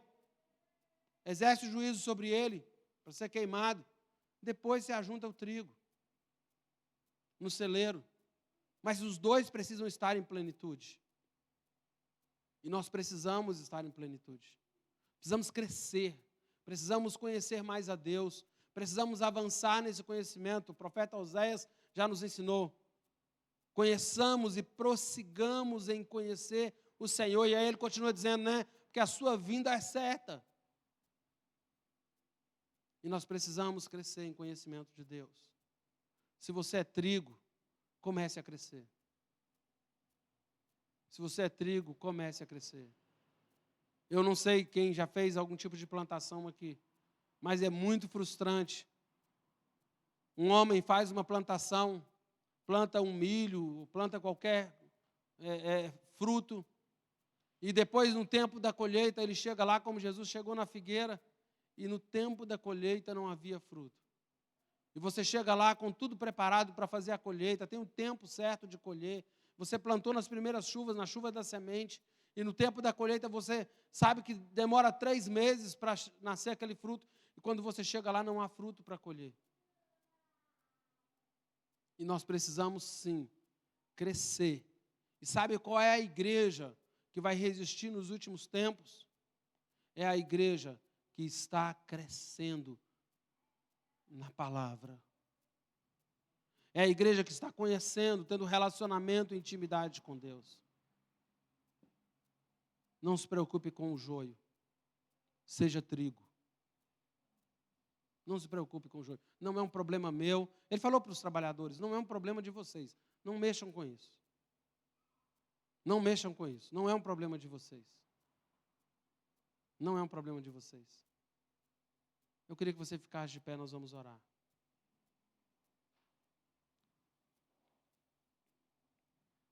Eu sei que é um grande desafio, queridos. E nós somos o trigo e nós precisamos crescer. E como nós precisamos crescer?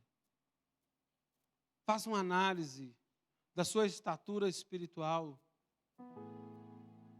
Tem um livro muito interessante que chama Generais de Deus, que conta a história de grandes homens e grandes mulheres que passaram pela história e como eles foram importantes na vida de muita gente. Poucos dias de vez em quando eu volto para ouvir algumas coisas e eu recomendo, você pode entrar no YouTube lá, procurar um cara chamado Gregório McNutt. E ele conta o encontro dele com um gigante de Deus chamado Leonard Ravenhill. E como Ravenhill orou por ele, Ravenhill escreveu um livrinho que também você pode procurar, muito bom, que chama Por que Tarda o Pleno Avivamento. E Ravenhill era um avivalista, mas era um homem comum como nós. Se você vê a história desses homens, se você ler, por exemplo, os heróis da fé, você vai ver que eram homens como nós, mas que cresceram como trigo. Sabe, o Senhor não quer desperdiçar adubo, insumo, trabalho, investimento. O Senhor te plantou para crescer, para a glória de Deus, para glorificar o nome do Senhor. Não se preocupe com aqueles que difamam o Senhor. Não se preocupe com aqueles que se levantam contra o Senhor. Não se preocupe com aqueles que desagradam o Senhor. Apenas faça o contrário, você. Apenas faça o contrário. Apenas seja trigo. Porque há um tempo de plenitude e o nosso Senhor está vindo. Nunca estivemos tão próximos disso. A Bíblia diz que há uma promessa para aqueles que amam a vinda do Senhor. E a nossa escatologia, e como nós entendemos a nossa escatologia, é que diz como nós vamos viver o dia de hoje. Nós vemos o futuro pelos olhos da Escritura. Deus, nós oramos ao Senhor essa noite. Eu e meus irmãos temos um grande desafio. Em meio a um mundo de perdição, de pecado, onde o joio está crescendo, o nosso desafio é sermos o trigo, Deus.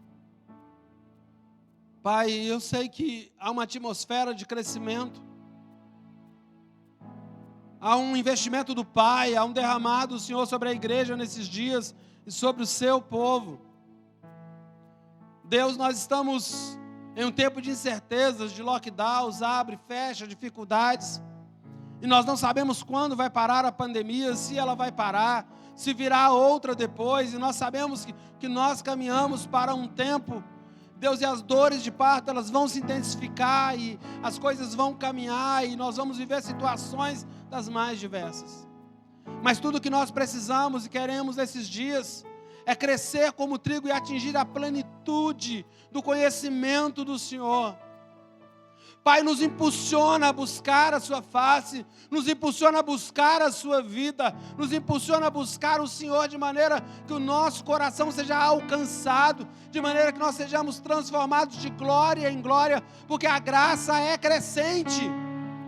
Nós possamos conhecer a sua graça, conhecer o seu amor, conhecer a sua palavra, vivermos plenamente o propósito para o qual fomos chamados e escolhidos pelo Senhor.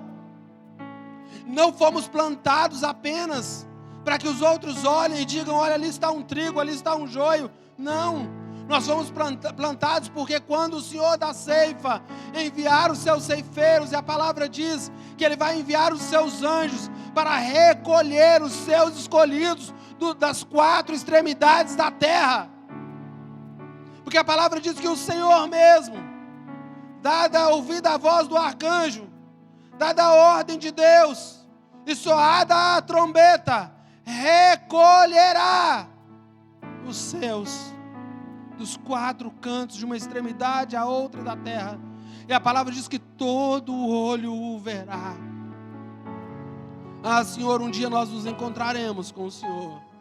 Haverá o dia da colheita e nós queremos estar lá, crescidos, amadurecidos, com um fruto em nossa vida, que nos diferencie do joio. É apenas o fruto, não é o que nós falamos, não é quem nós dizemos ser, é aquilo que nós geramos, é aquilo que nós geramos.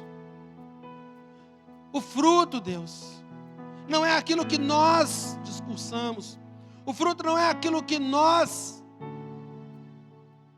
dizemos para os outros que temos o fruto. Ele é resultado da nossa natureza, ele é resultado do lugar onde estamos plantados, ele é resultado do nosso crescimento. O fruto é resultado do milagre gerado na semente. E nós fomos plantados no Senhor, nós fomos plantados no Senhor, nós somos homens e mulheres chamados pelo Senhor para viver um tempo em que nós somos a resposta para a nossa geração. Os nossos filhos são a resposta para a juventude do nosso tempo. Alinha o nosso coração. Deus, como um construtor com o prumo, alinha a nossa vida, alinha o nosso entendimento com o céu, com a sua palavra, alinha-nos com a sua vontade.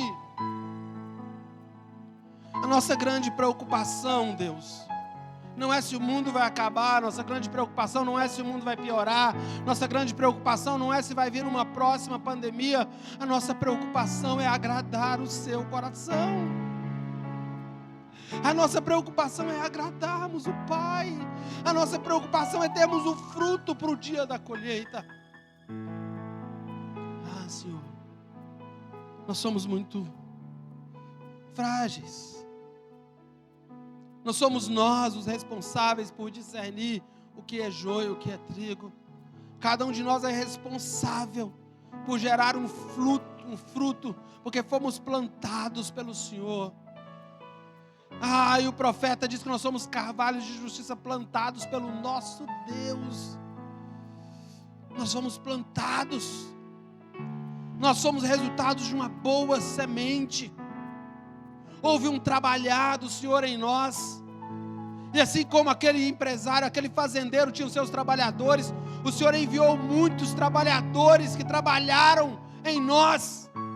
Nós vivemos com pastores, com homens de Deus, pessoas difíceis que nos ajudaram a melhorar, pessoas que nos traíram, nos ajudaram, nos ensinaram a perdoar, pessoas que nos feriram, nos ensinaram a caminhar ainda que feridos, pessoas que nos decepcionaram, que nos ensinaram que nenhuma decepção pode nos parar, pessoas que nos amaram e que, sabe, aqueceram o nosso coração, pessoas que nos incendiaram da presença de Deus, pessoas que nos fizeram em algum momento perceber que Deus estava no ambiente onde nós estávamos e nos impulsionaram a viver a vida no Senhor.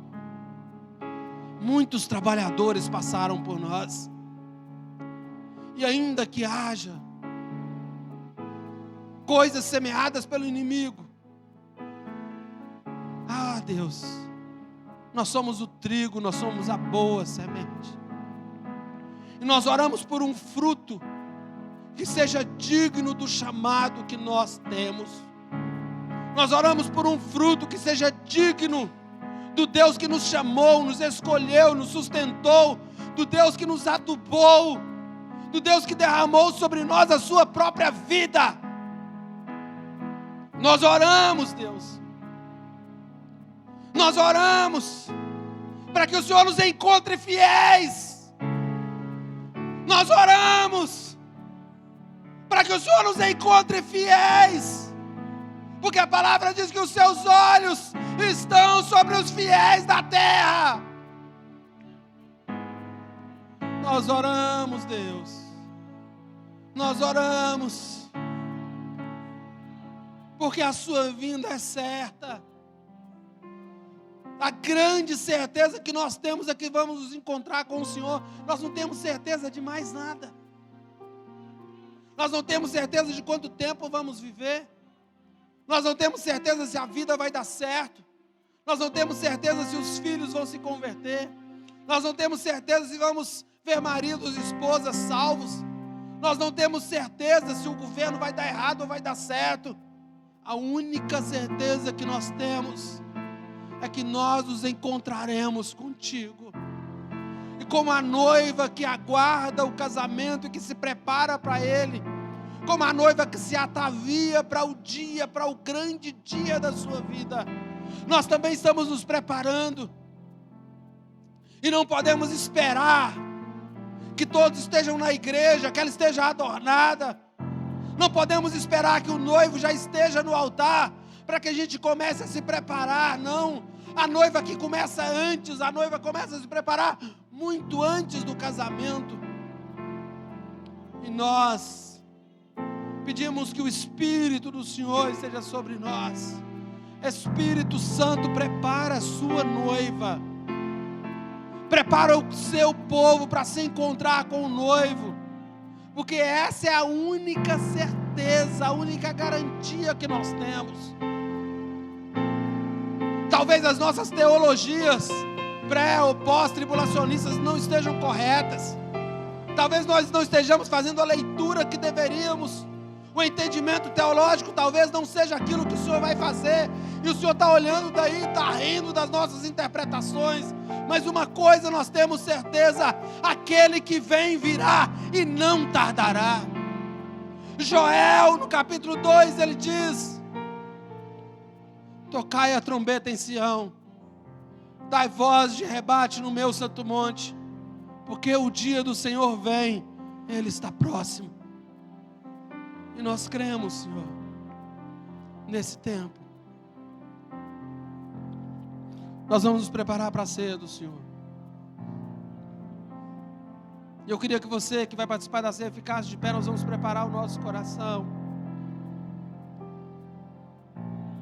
Eu quero que você creia que a plenitude do joio, ela exige uma plenitude do trigo. A plenitude do joio exige uma plenitude do trigo. Pare de olhar o mundo, pare de julgar as pessoas se elas estão más ou não. Pare de pensar se o mundo está piorando. Sabe, se a piora do mundo, ela é um sinal para a volta do Cristo, a melhora da igreja também o é. E a melhora da igreja também o é. E a igreja precisa. Imagina a cena, eu desenhei esse quadro hoje. Tudo preparado para o casamento, a igreja enfeitada. Os convidados na igreja. Nunca passou, acho que ninguém nunca viu isso. De 5 minutos antes do casamento, imagina a noiva, está todo mundo aqui. A noiva entrar correndo com o vestido de noiva numa sacolinha de supermercado, correr ali no banheiro, chamar as meninas para ajudar na make em cima da hora. E aí, em cima da hora, lá no banheiro, ela vai... Não, tem o dia da noiva, a noiva assim, né? Dependendo do nível financeiro, ela vai para o spa. Ela vai viver aquele dia como se fosse... É um dia diferente, é o dia... Ela é a primeira a começar a se preparar. Quando, né, a gente vem para um casamento, como para assistir ou participar de um casamento, a gente costuma se arrumar meia hora antes. A noiva não, ela passou o dia, ou desde o dia anterior. Ela tirou o tempo para isso, ela se dedicou a isso, porque ela sabe que aquele é o grande momento da sua vida. E o grande momento da nossa vida é o encontro que nós teremos com o noivo. Sabe, nós esquecemos que Oséias 4,12 diz: prepara-te, ó Israel, para encontrares com o Senhor teu Deus, e nós não nos preparamos. E Deus tem me falado nesses dias, eu fiz um devocional nesse texto, e Deus me falou sobre a plenitude do trigo. A plenitude do trigo. Meu problema não é o pecado. Meu problema é a santidade. Meu problema não é o diabo, meu problema é estar longe de Deus. O mundo não vai melhorar, mas eu também não preciso piorar. O mundo vai continuar perdido, quem não pode ficar perdido sou eu. O mundo vai continuar longe de Deus cada dia mais, quem não pode ficar longe de Deus somos nós. A palavra fala do espírito dessa era que atua nos filhos da desobediência. E ao mesmo tempo que esse espírito de rebeldia, de pecado atua, o Espírito de Deus quer atuar na sua igreja, na vida da igreja. Senhor, nós apresentamos ao Senhor esses elementos da ceia que participaremos essa noite. Nós apresentamos esse pão e nós apresentamos o cálice dessa noite, Senhor. Somos privilegiados em estar na mesa, podendo partir o pão com os irmãos. Não é apenas Deus, e não é um ritual. É uma refeição em família. É um momento de família em que os filhos se sentam à mesa com o pai. E o Senhor diz para fazermos isso em memória do Senhor. E nós te louvamos porque a ceia é também, além de um memorial, é a celebração do pacto da graça. E nós entendemos que o pacto da graça tem o Senhor como avalista, tem o Senhor como cumpridor, tem o Senhor que andou sozinho no dia do sacrifício, no dia do pacto com Abraão. E o Senhor também foi sozinho até o Gólgota, até a cruz, porque nós não conseguiríamos. É o Cordeiro perfeito com um sacerdócio perfeito. Hebreus fala de um sacerdócio superior com uma oferta perfeita. Por isso que ele diz que é um sacrifício oferecido uma única vez. Não haverá novamente uma morte como aquela no madeiro por nossa vida. Nós nunca poderíamos fazer e o Senhor fez por nós. E nós somos privilegiados em nos sentarmos nessa mesa, nesse tempo, com esse Pai e com esses irmãos. E nós pedimos, Senhor, que ao consagrarmos esses elementos, eles sejam terapêuticos às nossas almas e que eles alcancem o nosso coração e que eles anunciem a nós, assim como nós anunciamos ao mundo, a morte do Senhor até que Ele venha. E cada dia nós sabemos que é uma ceia a menos. A ceia que participamos hoje é uma ceia a menos, porque o dia está se aproximando. E nós somos gratos ao Senhor. E abençoamos esses elementos, as mãos que vão nos servirem, esses homens e mulheres que têm nos abençoado como povo, como igreja, como família. Muito obrigado, Pai, em nome de Jesus.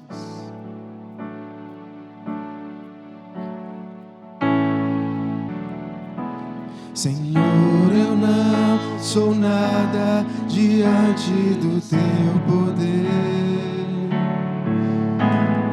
nem merecedor do teu imenso amor. Através do teu Filho tenho livre acesso a ti, que me fez chegar aos seus pés, me humilhar diante de ti. Deixa teu rio passar em minha vida e curar minhas feridas, sarar as minhas dores. Livra-me, ó Deus, das cadeias que me prendem. Toca em minha alma, faz em mim o teu querer, Senhor. Deixa teu rio passar em minha vida e curar minhas feridas, sarar as minhas dores. Livra-me, ó Deus, das cadeias que me prendem. Toca em minha alma, faz em mim o teu querer.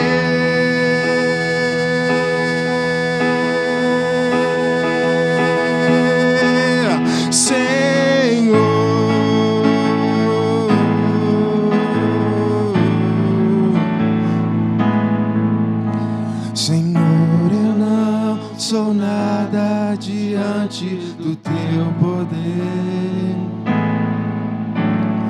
nem merecedor do teu imenso amor. E através do teu Filho tenho livre acesso a ti, e me fez chegar aos teus pés, me humilhar diante de ti.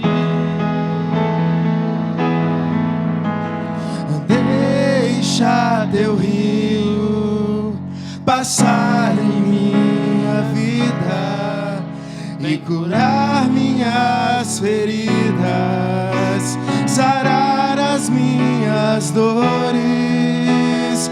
Livra-me, ó Deus, das cadeias que me prendem. Toca em minha alma, faz em mim o teu Faça o teu querer, Senhor. Senhor. Faça o teu querer em nossa vida, Senhor.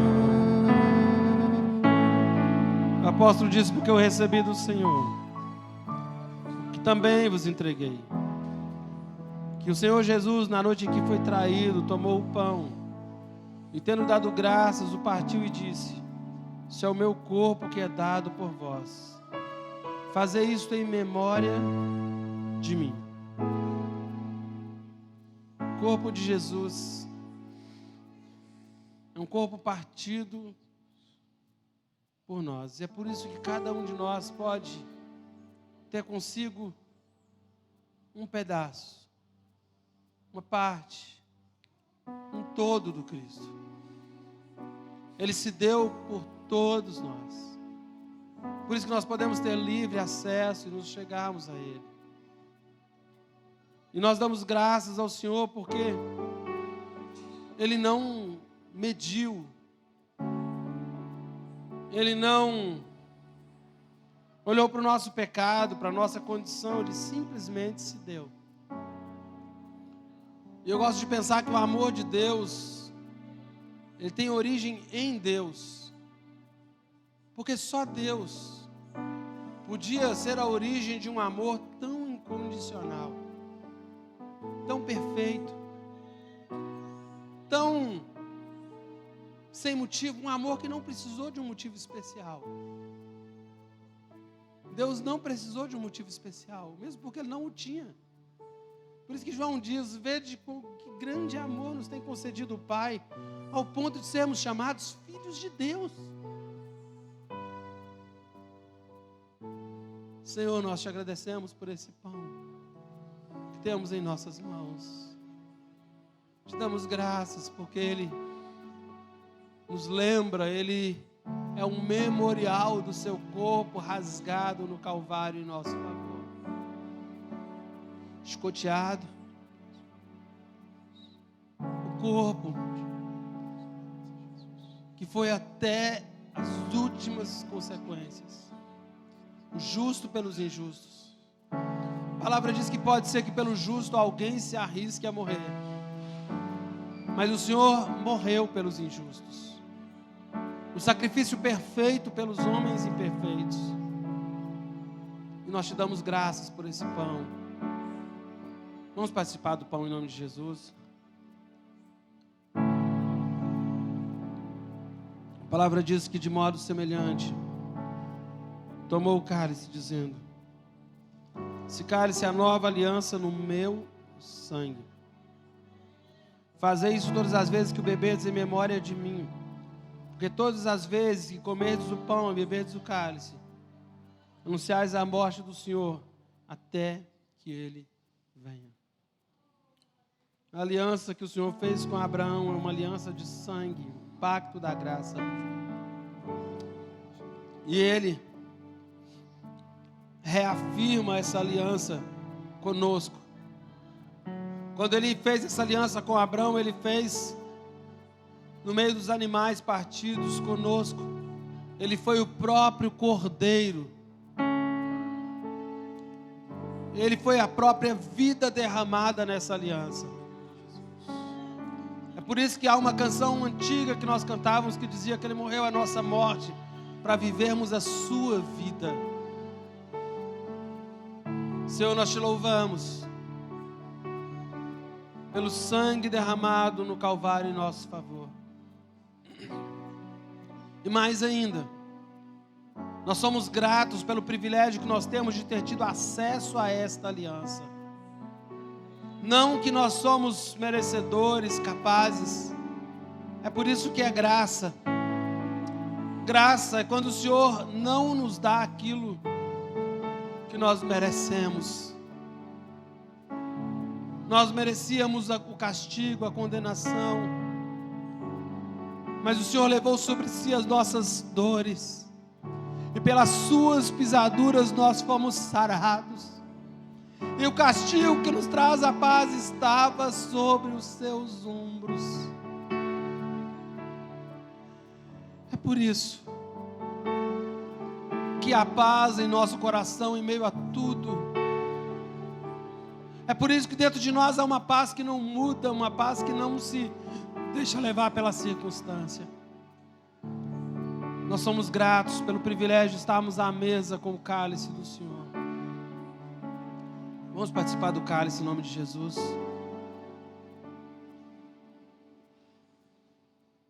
Feche os seus olhos, se você puder.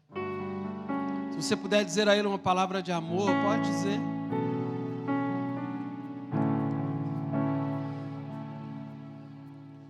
O que separava já não separa mais. A luz que outrora apagada agora brilha e cada dia brilha mais. Só pra te adorar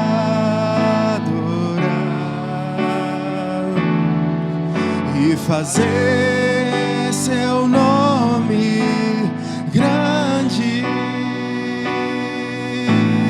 e te dar o louvor que é devido.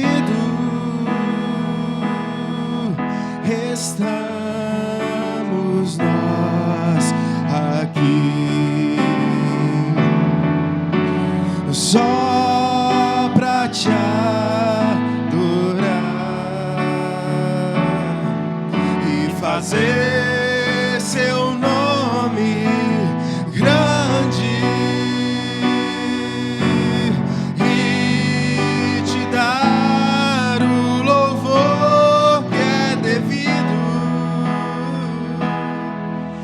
Estamos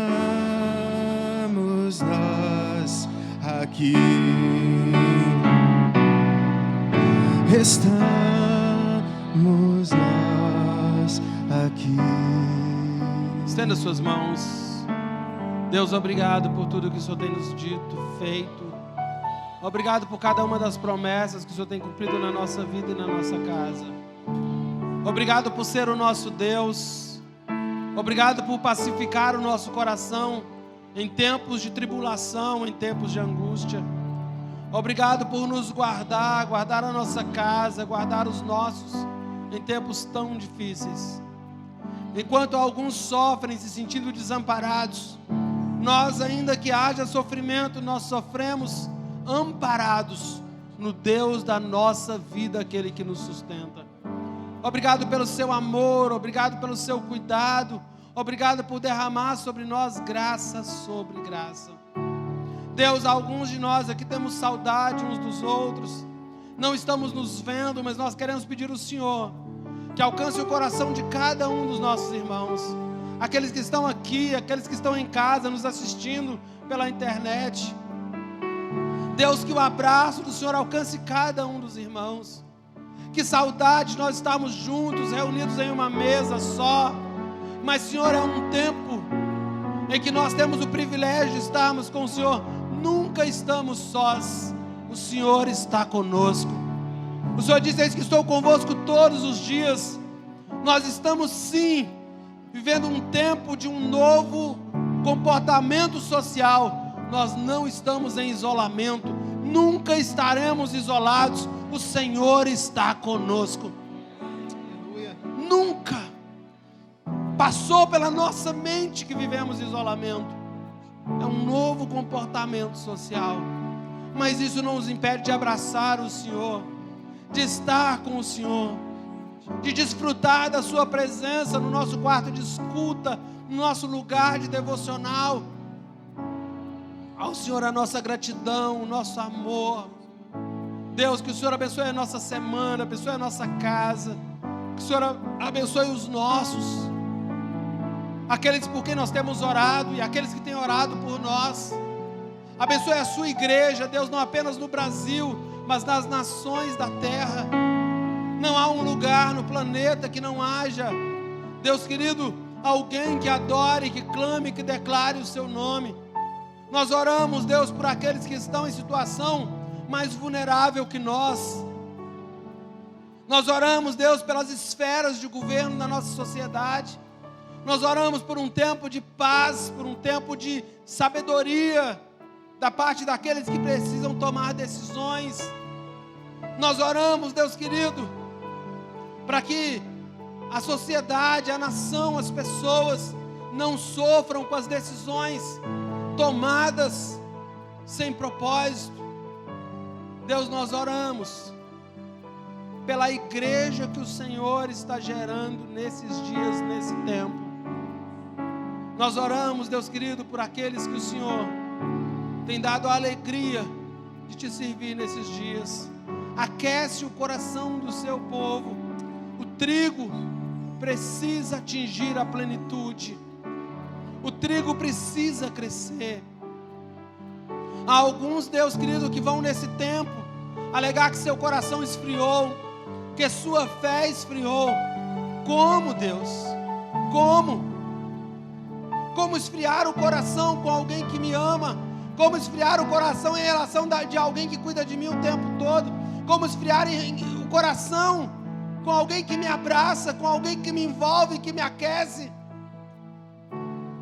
Podemos, Deus querido, por algumas questões estar distanciados de um tempo, mas nunca daquele que é o alvo da nossa adoração.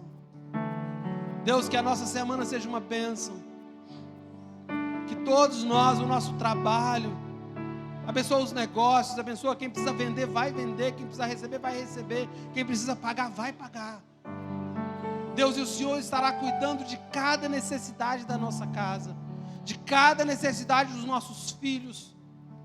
O Senhor é o nosso Deus, nós não temos a menor dúvida disso. Pai, nós te agradecemos, que o amor de Deus Que a graça de Cristo Jesus, nosso Senhor, a comunhão, a consolação e o cuidado do Espírito Santo de Deus seja conosco e com todo o povo de Deus. E a igreja diz: Deus te abençoe. Saia com cuidado, com as precauções que nós precisamos.